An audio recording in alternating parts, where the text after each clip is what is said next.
Hello everyone. In this video, we're going to be covering a topic from Cambridge IGCSE Biology, the topic of movement into and out of cells and subtopic active transport. Now, in this particular video, we're going to be covering the following learning outcomes. This first one is the core learning outcome, and the last two are the extended learning outcomes. So let's start off with our topic for today, active transport. Now, what is active transport? This is yet another process of how substances move into or out of cells. Now, previously we've learned of two other processes of how substances move into or out of cells. There is the process of diffusion and also another process called osmosis. And now over here, we're learning about the third process, which is active transport. So I'm drawing a cell over here, and this is the cell membrane of the cell. And this is the inside of the cell, while out here is the outside of the cell. Now, active transport is a special type of transport process where substances, this happens in a scenario where there is a certain substance which is in low concentration outside the cell, and comparatively, there's a higher concentration of this substance inside of the cell.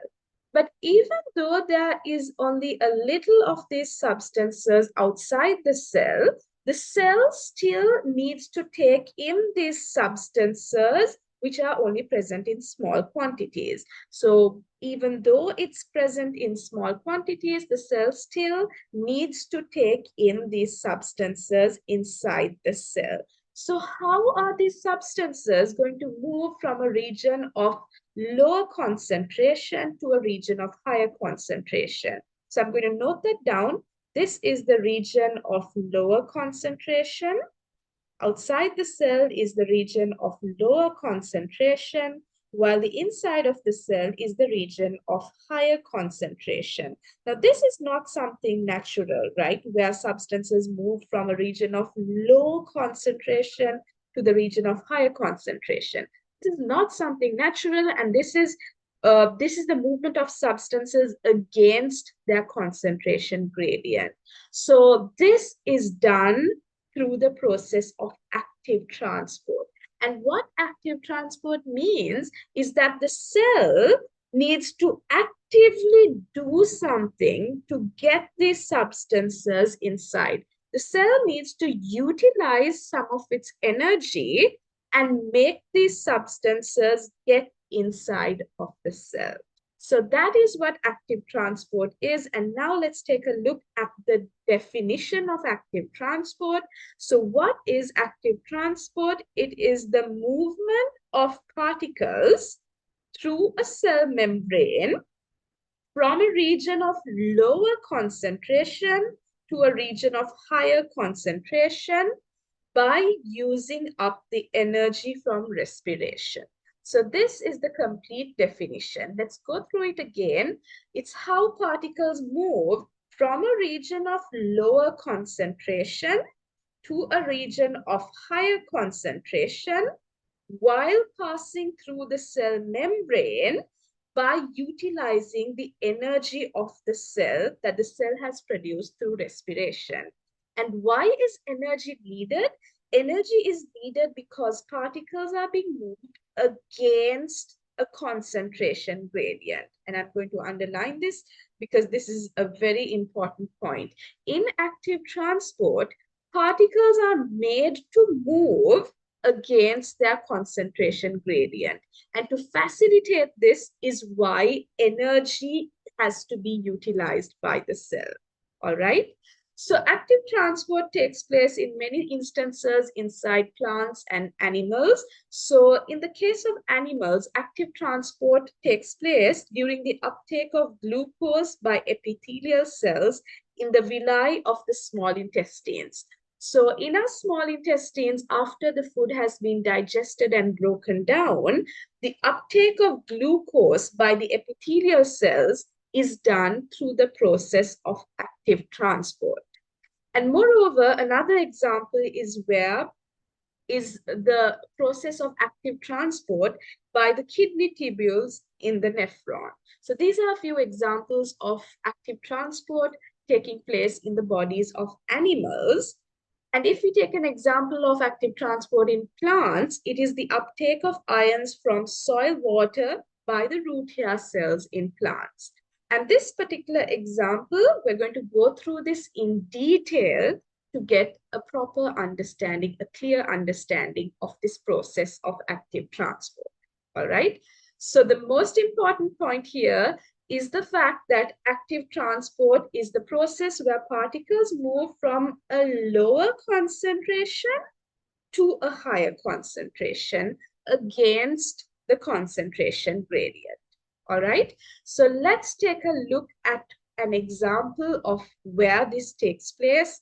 As I mentioned earlier, this active transport, this process takes place in the root hair cells of plants. So here is a diagram of a root hair cell. I'm just going to label it down here. This is the diagram of a root hair cell, and this over here is the soil around it. All right, and we know where root hair cells are. Root hair cells are found in the roots of plants. So in the roots of plants, we see root hairs extending out, and these root hairs come from these root hair cells. All right. So let's look at the example of the root hair cell. In these root hair cells, now in this diagram, we can see two types of particles given in purple and in orange. Now, these are two different types of minerals and ions, all right? And as we can see in this diagram, inside the root hair cell, there's already a lot of these ions inside. So inside of the cell, there's already a higher concentration of these particles. So there's a higher concentration already on the inside of the cell. And comparatively, as we can see in this diagram, on the outside of the cell, in the soil water around it, there is a relatively lower concentration outside.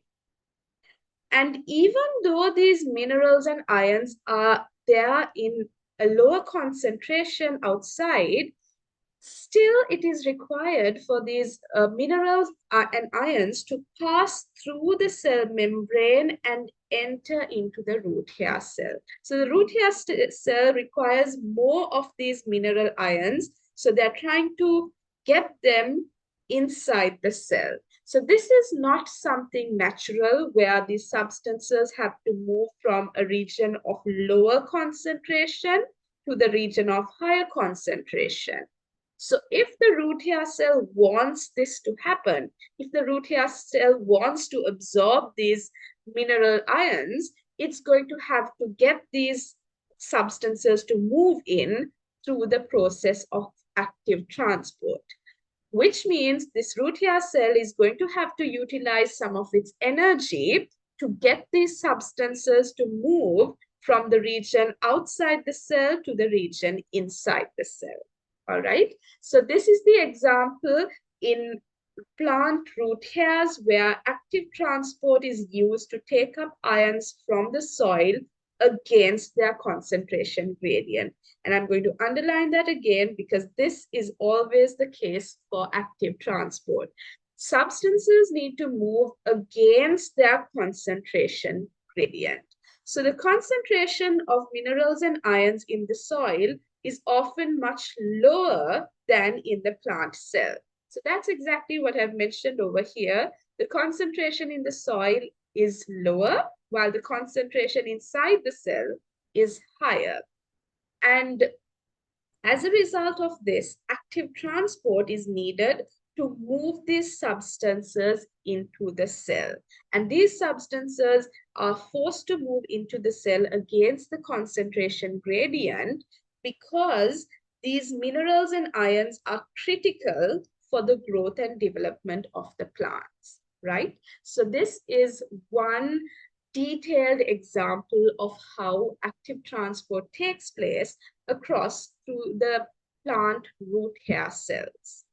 And now that we've understood this example, we are now going to go into detail about the mechanism of active transport, how exactly active transport works. All right. So I'm going to make a quick drawing over here of a cell. Now, if we take a cell, we all know that the cell is covered by a cell membrane. Now, here's how active transport works. If you take this cell membrane that is running around the cell, this cell membrane has something called carrier proteins embedded in it. So there are these little protein molecules embedded within the cell membrane, and these are called carrier proteins.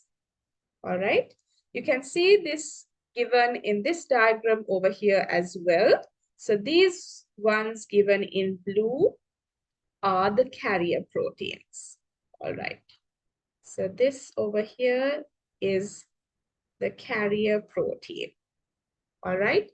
And in this diagram, this part over here given in red is the cell membrane. So you have a lot of carrier proteins embedded within the cell membrane. Now, how active transport works, I'm going to explain it using this diagram over here, and I'm going to explain it in 3 steps. So here's step 1, and here's step 2, and finally, we have step 3. All right. Okay, so let's understand the mechanism of active transport. Now, active transport is the process where substances are made to move from a region of low concentration to a region of higher concentration. We can clearly see, if we focus on these green particles, we can see that these particles are in lower concentration on the outside of the cell. So the outside of the cell has a lower concentration of them, while the inside of the cell has a higher concentration. All right. So active transport, let's learn the steps of how active transport works. So step 1 is that the substance combines with the carrier protein molecule in the cell membrane. So the first step is that this particular substance comes and combines with the carrier protein. All right.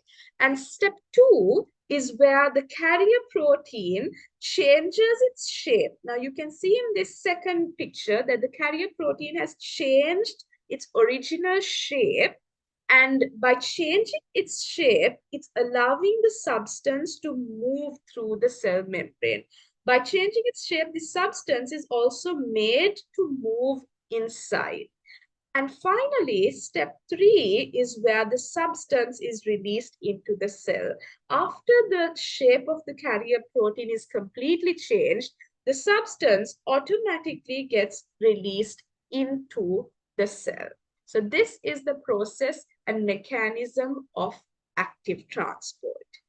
So with that, we have come to the end of this lesson. This is all you need to know about active transport. And now that we have completed this, let's try out a few questions from the question bank.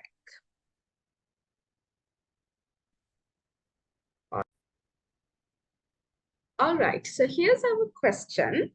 The figure above relates to which process? So we can see that they've given us a figure over here, and they are asking us which process this figure relates to. So what do we see in this figure?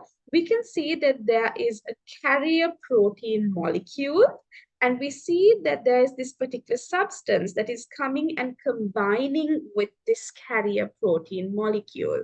So we've learned about these carrier protein molecules, and we've learned how these carrier proteins are the ones that facilitate the process of active transport. So this diagram has got to be related to active transport. So that's the answer I'm going to choose. this diagram relates to active transport. And this brings us to the end of this lesson on active transport. I hope all of you got a good understanding on this subtopic.